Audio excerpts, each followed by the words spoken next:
Hello there friends and welcome. For today's Warhammer Rogue Trader guide we have all about Heinrix the Inquisitor, with a very special build that first will make him an amazing dodge and parry tank, so that even on unfair, starting from the second chapter, enemies will at most have 5% chance of hitting you, both melee and ranged, even less than that, up to 0% only, with the ability to counterattack enemies whenever you parry them, all thanks to your stacked dodge and parry defenses, even high armor potential as well, because Heinrix as a sanctified Psyker has a lot of powerful buffs at his disposal. And the best part is how versatile this build can be. It's not just about tanking, because you'll be quite powerful at first area of effect attacks, through the best staff in the game as to blow enemies up in the light of the Emperor with hundreds and hundreds worth of damage per cast, and later great melee damage potential as well as you slice and dice through the whole battlefield,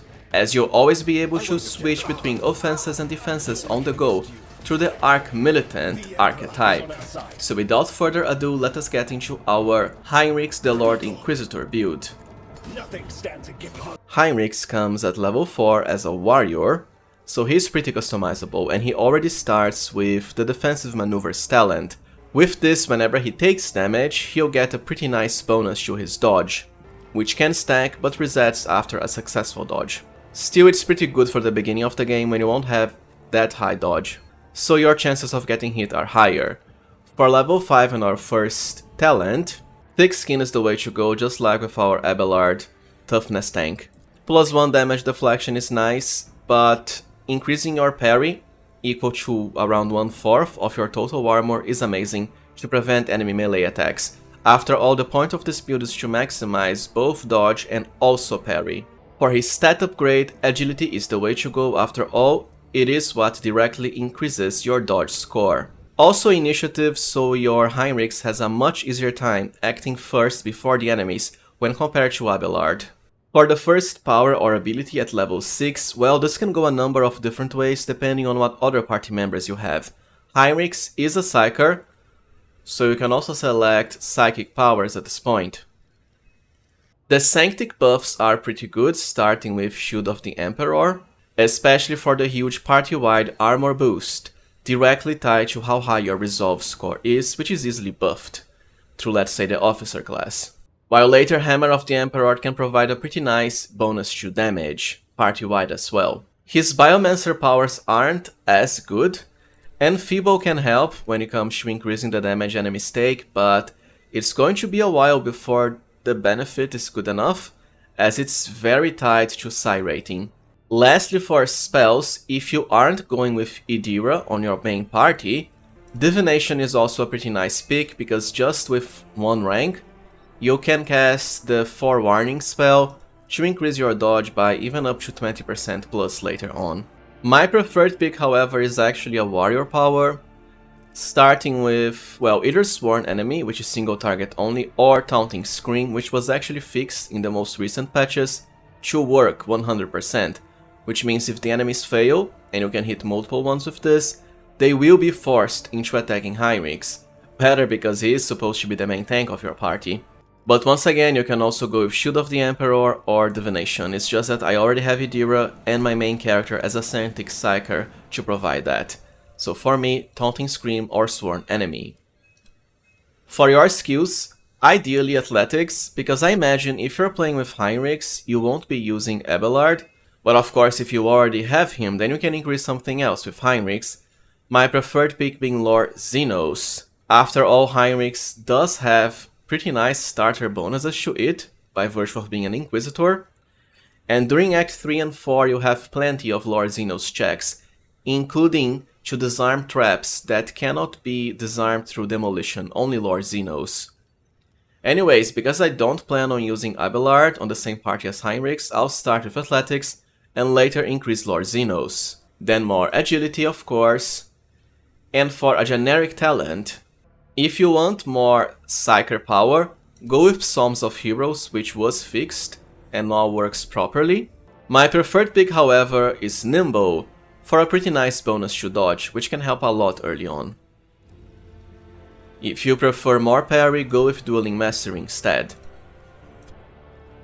then more athletics or lore Xenos. And for another warrior talent, rigorous training is the way to go. This will make charge not prevent you from moving afterwards, and most importantly, grants you a pretty nice bonus to dodge whenever you charge. Perfect to combine with the boots that make your charge only cost 1 AP and you can get them as early as Act 1. For the first Daring Breach upgrade, well, the second one if you want more offensive power, or the third one for extra defenses. You can get both of them anyways by the end of warrior progression. For level 10 you have a few different options. You can go with more charge boosting feats. For example, ramming speed to charge even more cells at once and closing the distance between yourself and the enemy, while of course damaging them at the same time. Or you can go for more defensive feats that I prefer on Abelard toughness tanks such as Clenched Thief, Hardened Scars, or most importantly defensive stance. I'd rather Heinrix have more offensive potential as he can already dodge and parry, so I'll be going with ramming speed now. Once you max agility, it's time to start increasing weapon skill, as this is directly tied to your chances of hitting melee enemies and also getting critical hits. Even more parry. For another power, I'd go for a sworn enemy, but remember you can also pick Shield of the Emperor or Divination, even Enfeeble if you prefer. And after that, Dueling Mastery for the huge plus 50% bonus to parry. But if you prefer more Psyker power, go with Psy rating 1 and delay Dueling Mastery for later. Then more weapon skill. And once you max athletics is when I would start increasing lore Xenos. You can always go with Carouse, but honestly there's barely any Carouse checks in the game compared to all the other skills. Even Medicae has way more. For level 13 and our last warrior talent, since we already have almost all of the charge boosting ones, you might as well complete the package with Impetus so that your charge will do even higher damage. But there's some other defensive feats I mentioned before you can also pick.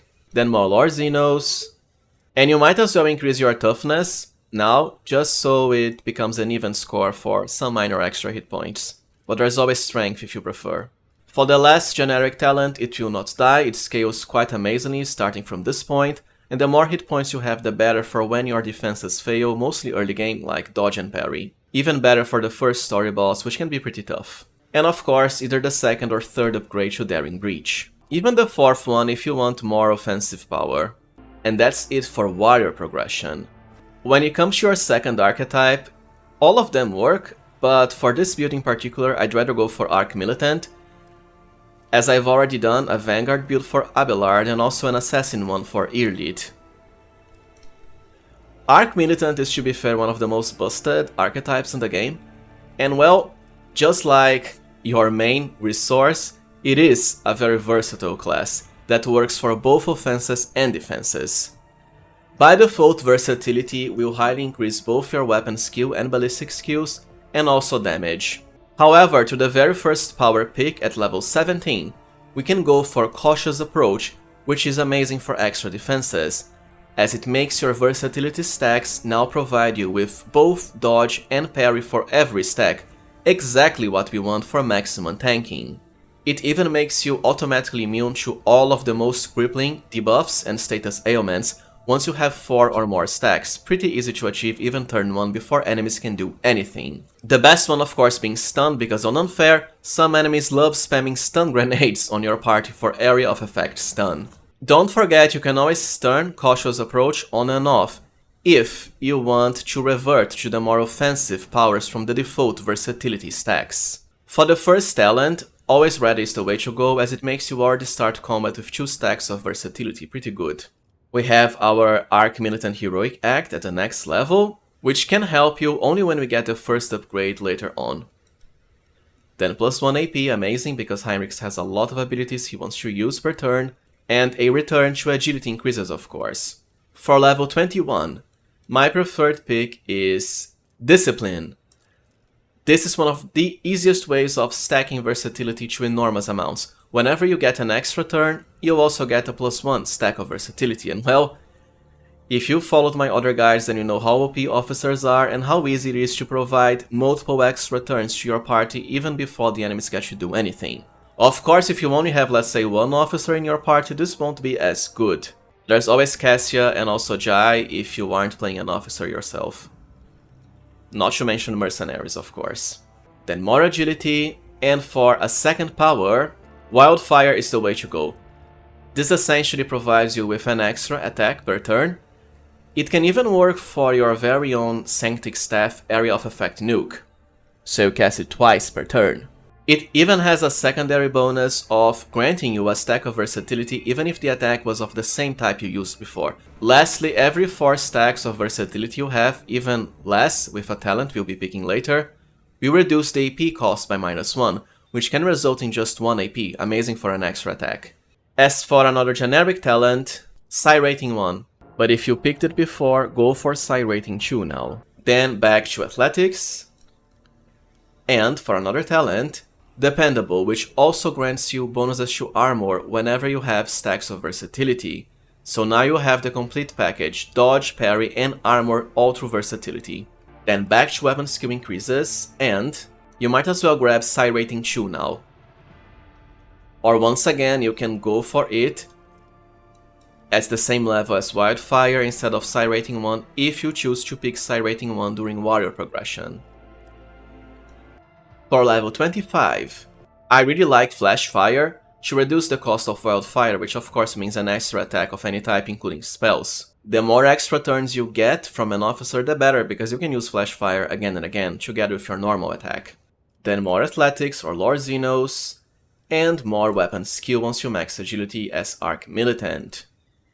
For the first upgrade to Steady Superiority, my preferred pick is the last one because it actually does something very unique, as it lets you use both your warrior and also the Arc Militant heroic actions on the same battle, as by default characters are stuck with just one heroic action per battle. Then more Lord Xenos, and it's time to pick Adaptability, which will highly increase your critical chance, usually by 100%, whenever you get stacks of versatility pretty easy with this build. And of course you can pick this earlier if you prefer, instead of, for example, Dependable for more armor. Once you max both agility and weapon skill, well, increase either your strength or toughness. I prefer toughness because of synergy with, well, more hit points and the Endure warrior ability. Then go for Psi Rating 3, but of course you can also pick Psalms of Heroes even earlier if you want. Sanctified Slayer is also amazing for increasing your critical chance by enormous amounts when buffed by officer allies, as you can easily get 30 plus resolve this way very fast, especially as we just pick Adaptability. So it is something to consider, or you can just pick it later if you want.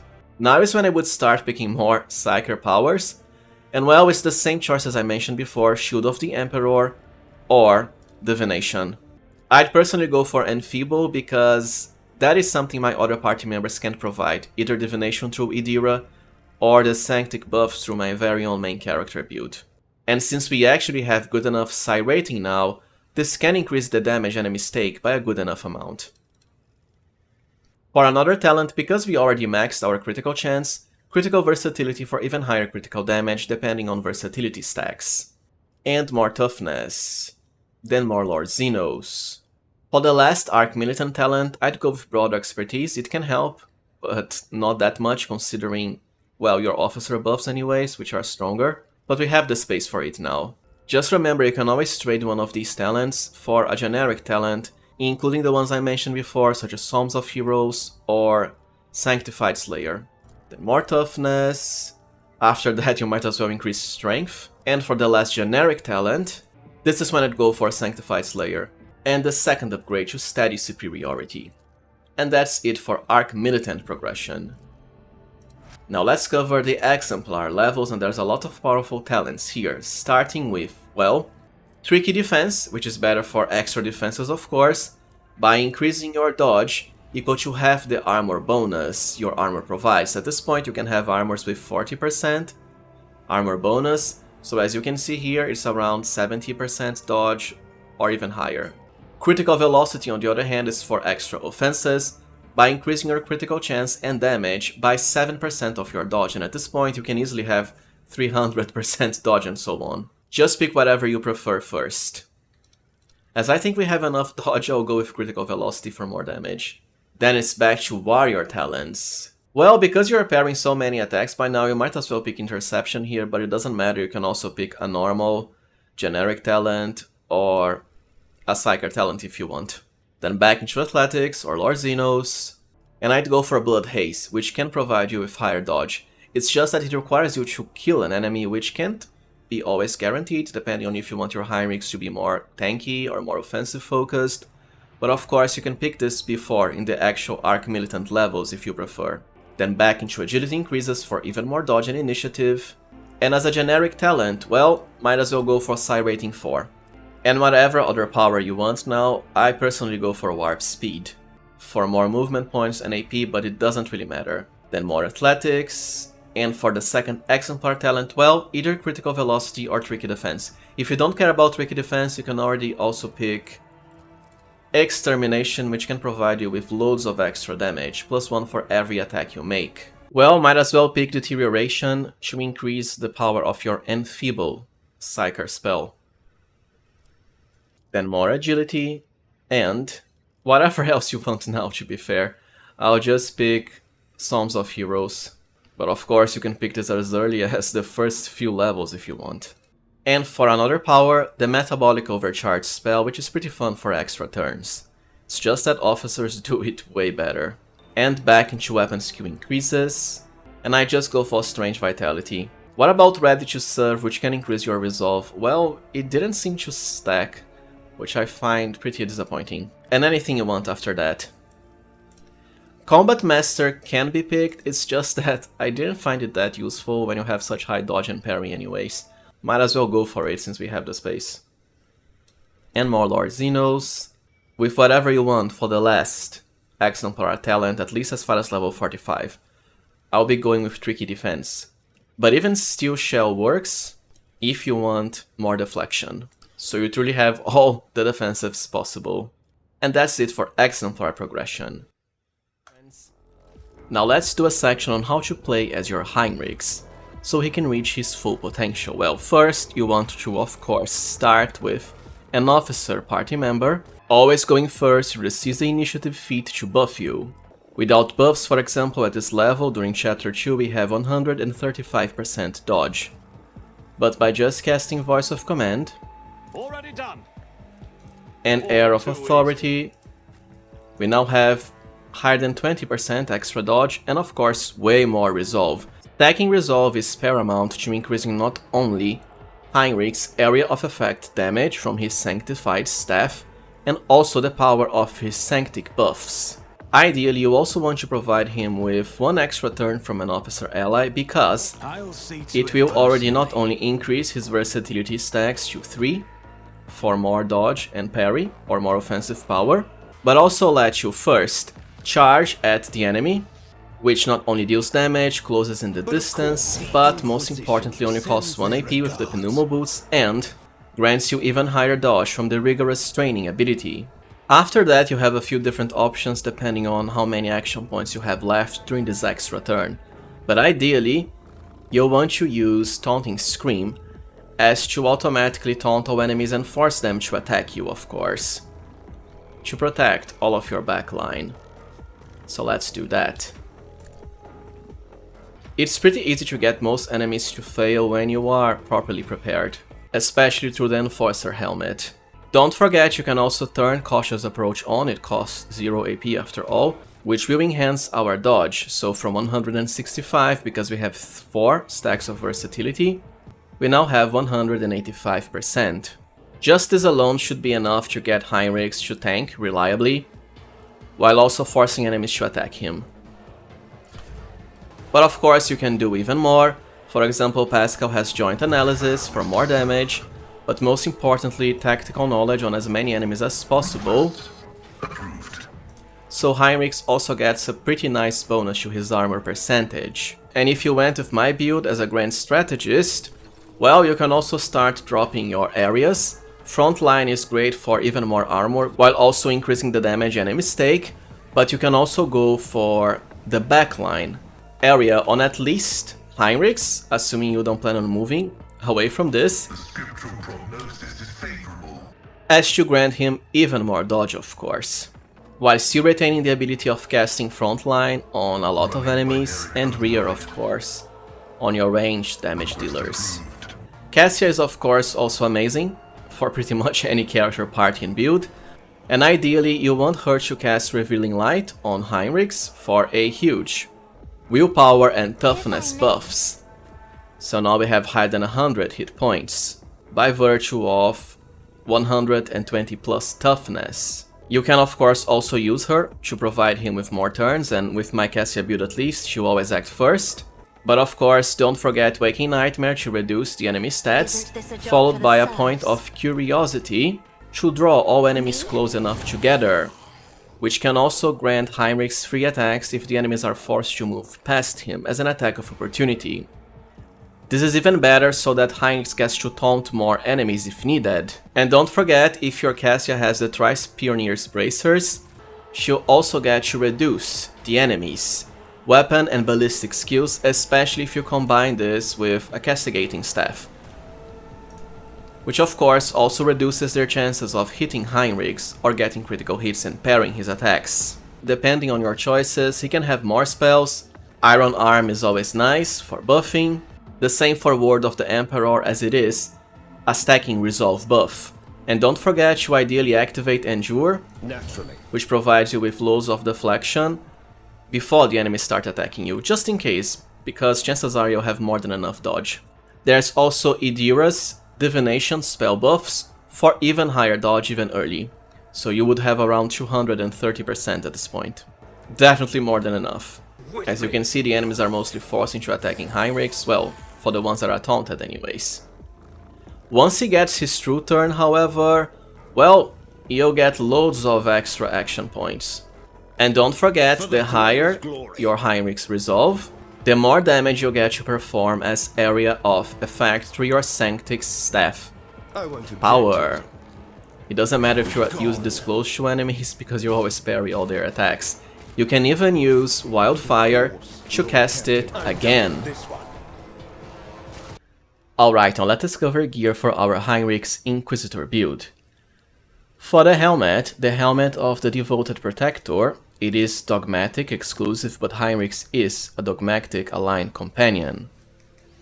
It provides you immunity to critical hits, one of the most dangerous sources of enemy damage, especially early on. For the first 3 rounds of combat, more than enough. For armor, the Sin Skin Light Armor, as it will increase your dodge if your agility is more than 40, which is always for Heinrix, with decent enough armor score as well for a light armor. For talismans, the Grace of the Oblivious to set your toughness to an even score if needed for slightly more hit points. The Avenger Gauntlets for more damage on attacks of opportunity, but it doesn't really matter that much. Although it does have synergy with Cassia's forced movement skills. For cloaks, definitely the Emergency Injector, which can revive Heinrix once per combat. Amazing for the early game when you won't have as high defensive power, at least not on Unfair. And for the boots, the most important one are definitely the Pneumo Boots, to reduce your charge ability cost, and we have a lot of talents that enhance charge by -1 AP. Even better for extra turns when you only have 2 AP, because you can then charge and then attack or use a buffing ability all in the same turn. For weapons, because you get Heinrix pretty late during Act 1, you might as well keep to his Force Sword, which gives you more damage the higher your Psi rating. And for the offhand, the Full Hammer Shotgun.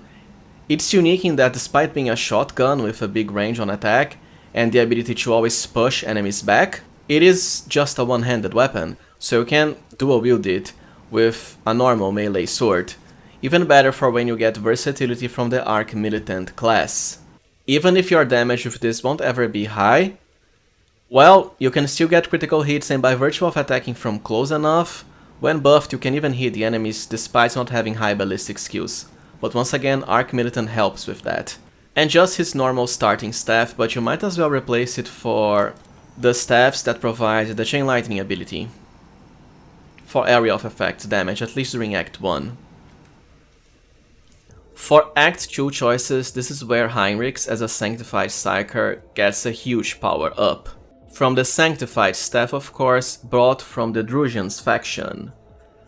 It scales directly based on your resolve, And well, gives you access to Emperor's Wrath, pretty much one of the ultimate area of effect nukes in the game.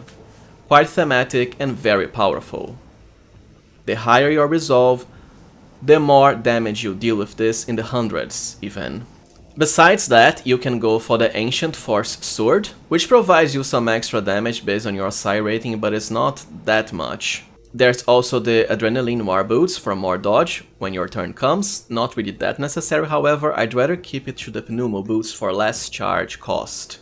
The Augmented Gloves for plus 10 weapon skill and plus 5 strength, the Chameleon Cloak from Jai for 10% extra dodge, the Enforcer Light Carapace, which boasts very high armor score for a light armor, and of course grants you even more dodge by virtue of plus 10 agility and plus 10% extra dodge against human enemies. Pretty common until Act 3. You can buy this from the Casbalica mission faction. And don't forget the Enforcer Helmet so that your taunt ability has even higher chances of working on enemies as area of effect. I do think overall the best weapon, however, would be the Watcher from Above Sword, as it grants you huge bonuses to both dodge and parry, and severely debuffs the enemy's weapon skill whenever they are hit with it. This is from a level 5 colony project from the Janus colony. Because it is a mutually exclusive project, you kinda have to choose it as opposed to other ones of the same rank. Now let's cover Act 3 and 4 choices. And there's a lot of powerful gear here, starting with the Fencing Boots that highly increase your parry percentage and even lets you counter-attack enemies whenever parrying them, for both offenses and defenses, while also debuffing them assuming they don't outright die. The Heavy Lifter's Gloves, which can increase your damage by virtue of plus 30 strength, and also a nice enough bonus to athletics. The Hand of Offense accessory, to highly increase melee damage equal to 3 times your psi rating, and well, you can have even higher than 4 through the Psalm of Heroes Sanctified talent.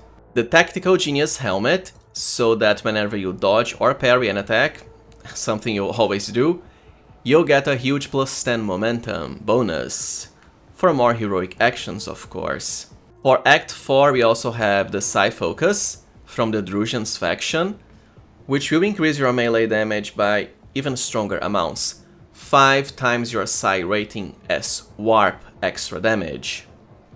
It does have a downside of debuffing you when you take a critical hit, but this is never gonna happen, not with this build at least, especially not at Act 4+. We also have the Warp Surge Brooch, so that you'll get a number of additional extra attacks in the first round of combat equal to your psi rating.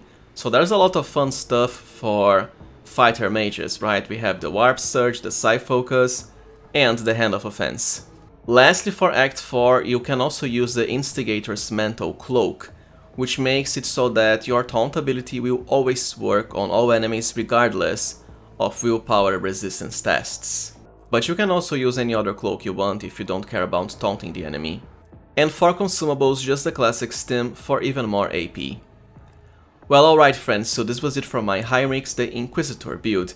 If you found this guide useful, as always, please remember to like, subscribe, and also consider becoming a channel member if you can. I always appreciate your support. Thank you for watching and see you next time, friends.